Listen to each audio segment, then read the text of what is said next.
Somebody came from another galaxy in a flying saucer and had a look at this solar system, and they looked it over and shrugged their shoulders and said, just a bunch of rocks, and they went away. Later on, maybe 2 million years later, they came around and they looked at it again, and they said, excuse me, we thought it was a bunch of rocks, but it's peopling.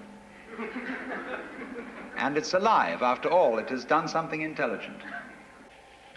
I believe that if we are honest with ourselves, that the most fascinating problem in the world is, who am I? What do you mean? What do you feel when you say the word I myself? I don't think there can be any more fascinating preoccupation than that, because it's so mysterious, it's so elusive. Because what you are in your inmost being escapes your examination in rather the same way that you can't look directly into your own eyes without using a mirror. You can't bite your own teeth. You can't taste your own tongue. And you can't touch the tip of this finger with the tip of this finger. And that's why there's always an element of profound mystery in the problem of who we are. This problem has fascinated me for many years, and I've made many inquiries. What do you mean by the word I? And there is a certain consensus about this, a certain agreement, especially among people who live in Western civilization. Most of us feel I, ego, myself, my source of consciousness, to be a center of awareness and of a source of action that resides in the middle of a bag of skin. And so we have what I have called the conception of ourselves as a skin-encapsulated ego. Now, it's very funny how we use the word I. If we just refer to common speech, we are not accustomed to say, I am a body. We rather say, I have a body. We don't say, I beat my heart, in the same way as we say, I walk, I think, I talk. We feel that our heart beats itself, and that has nothing very much to do with I. In other words, we don't regard I myself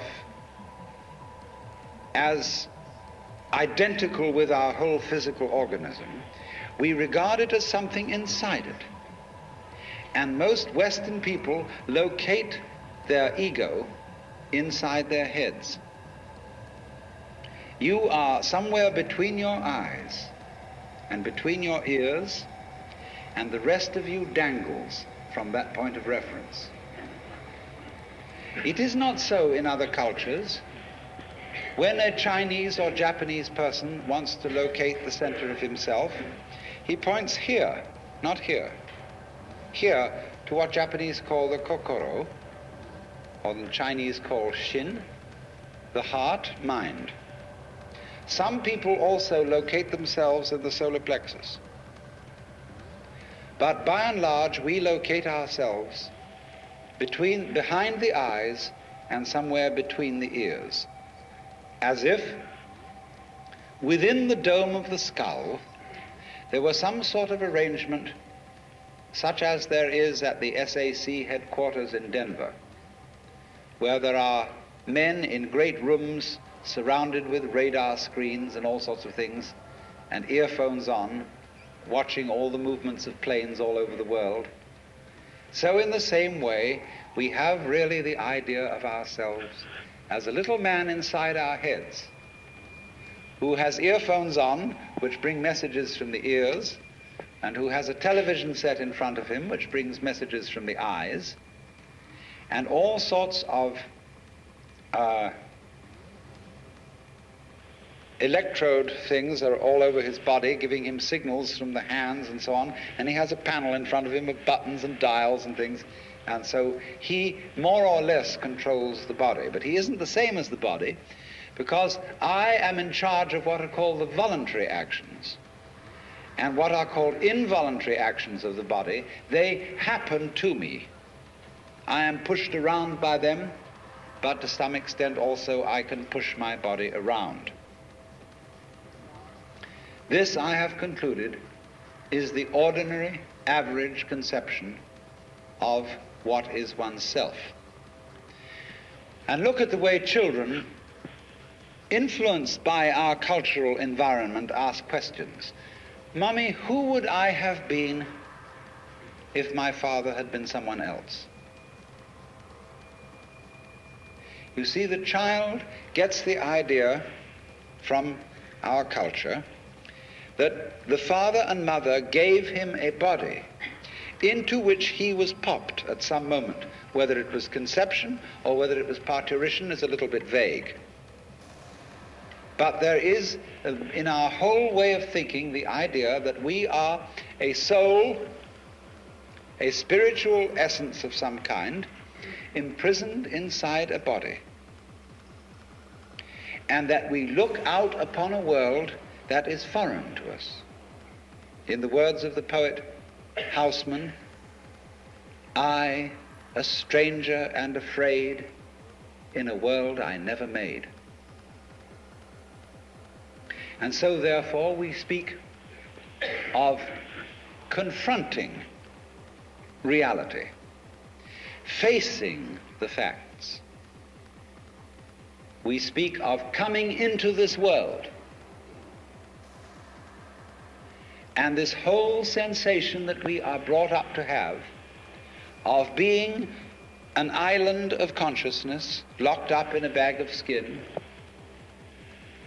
facing outside us a world that is profoundly alien to us in the sense that what is outside me is not me. This sets up a fundamental sensation of hostility and estrangement between ourselves and the so-called external world. And therefore, we go on to talk about the conquest of nature, the conquest of space, and view ourselves in a kind of battle array towards the world outside us. I shall have much more to say about that in the second lecture, but in the first now, I want to examine the strange feeling of being an isolated self. Now, actually, it is absolutely absurd to say that we came into this world. We didn't. We came out of it. What do you think you are? Supposing this world is a tree. Are you leaves on its branches, or are you a bunch of birds that settled on a dead old tree from somewhere else? Surely, everything that we know about living organisms from the standpoint of the sciences shows us that we grow out of this world, that we, each one of us, are what you might call symptoms of the state of the universe as a whole. But you see, that is not part of our common sense. Western man has for many centuries been under the influence of two great myths. When I use the word myth, I don't necessarily mean falsehood. To me, the word myth signifies a great idea in terms of which man tries to make sense of the world. may be an idea, it may be an image. Now, the two images which have most profoundly influenced Western man are, number one, the image of the world as an artifact, like a carpenter's table or a jar made by a potter. Indeed, in the book of Genesis,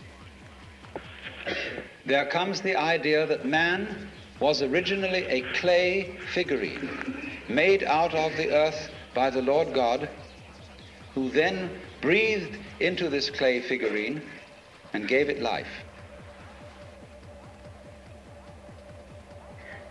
And the whole of Western thought is profoundly influenced through and through and through by the idea that all things, all events, all people, all mountains, all stars, all flowers, all grasshoppers, all worms, everything are artifacts. They have been made. And it is therefore natural for a Western child to say to its mother, "How was I made?"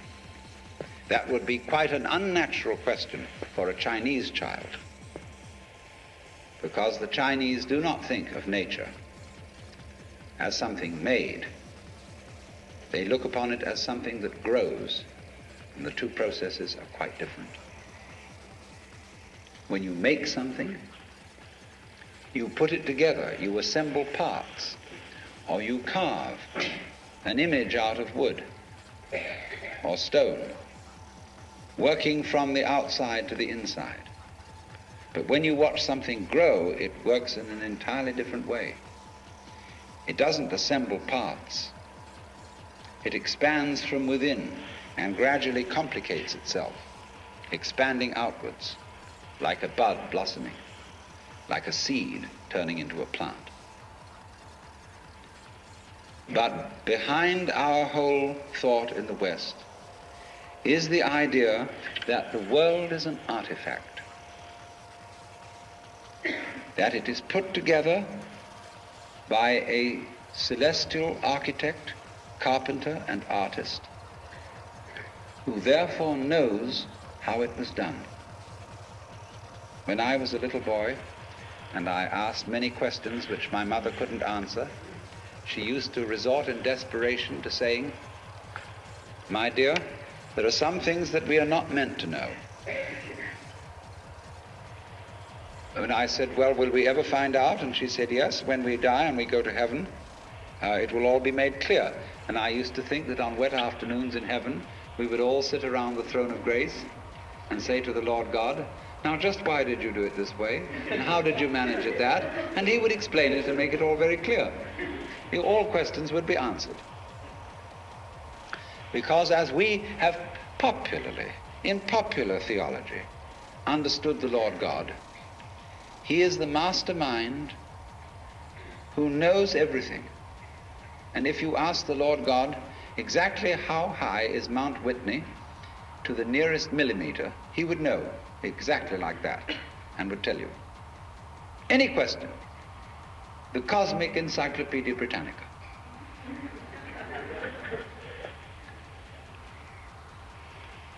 Unfortunately, this particular image or myth became too much for Western man, because it was oppressive to feel that you are known through and through and watched all the time by an infinitely just judge.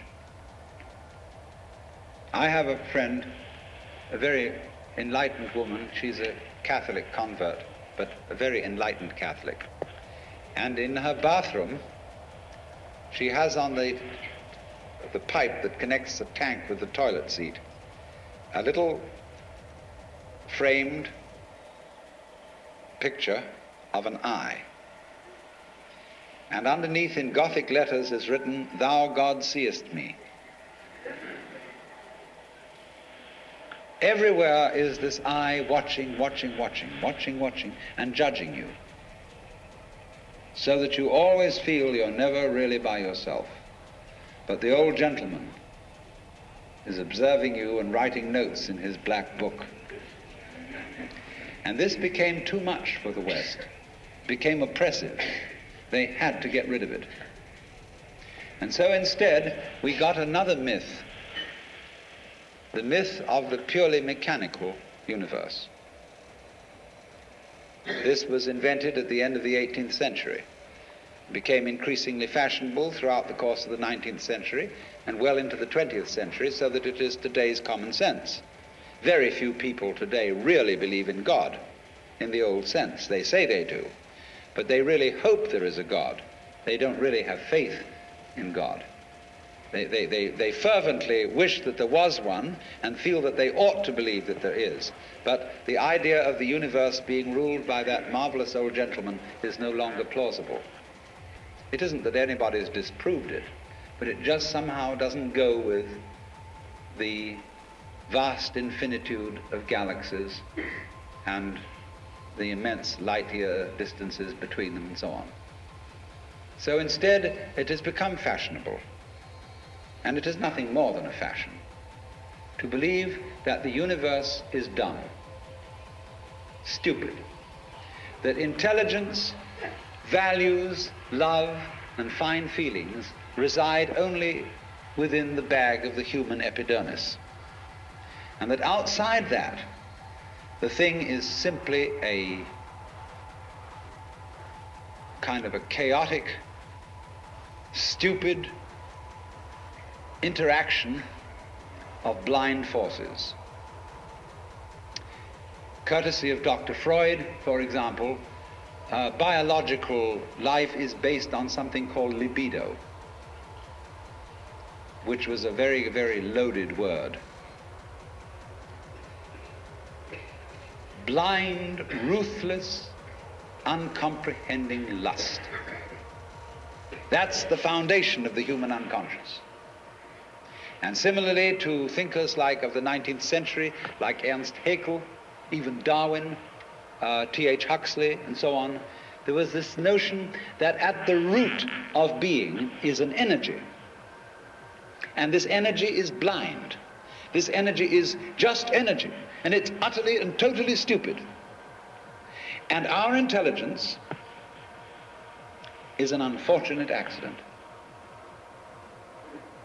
By some weird freak of evolution, we came to be these feeling and rational beings, more or less rational.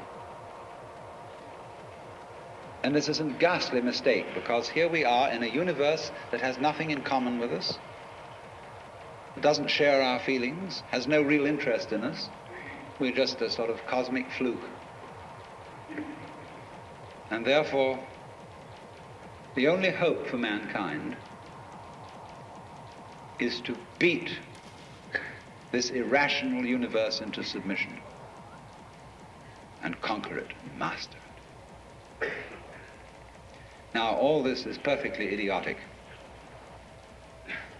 If you would think that the idea of the universe as being the creation of a benevolent old gentleman, although he's not so benevolent, he takes a sort of, this hurts me more than it's going to hurt you sort of attitude to things.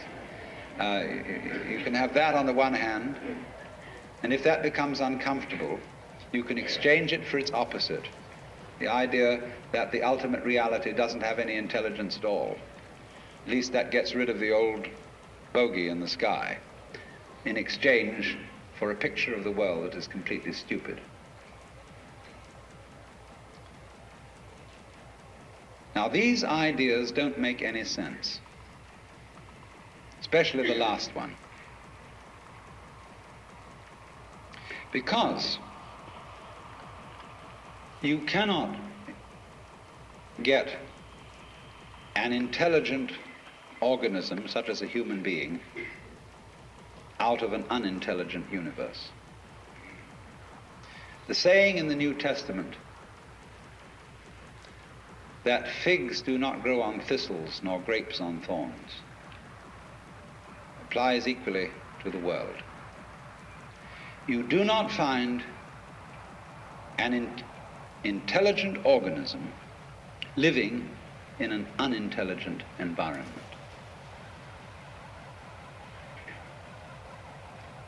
Look, here is a tree in the garden, and every summer it produces apples. And we call it an apple tree, because the tree apples. That's what it does.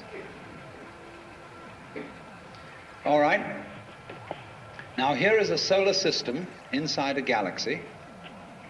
And one of the peculiarities of this solar system is that at least on the planet Earth, the thing peoples. In just the same way that an apple tree apples.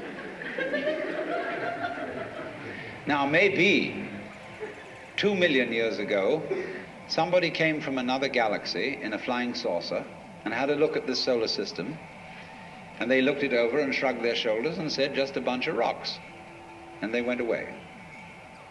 Later on, maybe 2 million years later, they came around and they looked at it again. And they said, excuse me, we thought it was a bunch of rocks, but it's peopling. And it's alive. After all, it has done something intelligent. Because you see, we grow out of this world in exactly the same way that the apples grow on the apple tree. If evolution means anything, it means that. But you see, we curiously twist it. We say, well, first of all, in the beginning, there was nothing but gas and rock. And then intelligence happened to arise in it, you know, like a sort of fungus or slime on the top of the whole thing. But we're thinking in a way, you see, that disconnects the intelligence from the rocks. Where there are rocks, watch out. Watch out, because the rocks are going eventually to come alive. And they're going to have people crawling over them. It's only a matter of time. Just in the same way as the seed, the acorn, is eventually going to turn into the oak, because it has the potentiality of that within it. Rocks are not dead. You see, it depends on what kind of attitude you want to take to the world. If you want to put the world down, you say, oh, well, fundamentally it's only just a lot of geology. It's a stupidity. And it so happens that a kind of a freak comes up in it which we call consciousness. And that's an attitude that you take when you want to prove to people that you're a tough guy, that you're realistic, that you face facts, and that you don't indulge in wishful thinking. It's just a matter of role-playing. And you must be aware of these things. They are fashions in the intellectual world. On the other hand, if you feel warm-hearted towards the universe, you put it up instead of putting it down, and you say about rocks, they're really conscious, but a very primitive form of consciousness. Because after all, when I take even this crystal here, which is glass, and go, well, it makes a noise. And that response, that resonance, is an extremely primitive form of consciousness. Our consciousness is much more subtle than that. But when you hit a bell and it rings, you touch a crystal and it responds, inside itself, it has a very simple reaction. It goes jangle inside, whereas we go jangle with all sorts of colors and lights and intelligence, ideas and thoughts. It's more complicated. But both are equally conscious, but conscious in different degrees. That is a perfectly acceptable idea. It's just the opposite of the idea. See, all I'm saying is that minerals are a rudimentary form of consciousness, whereas the other people are saying that consciousness is a complicated form of minerals.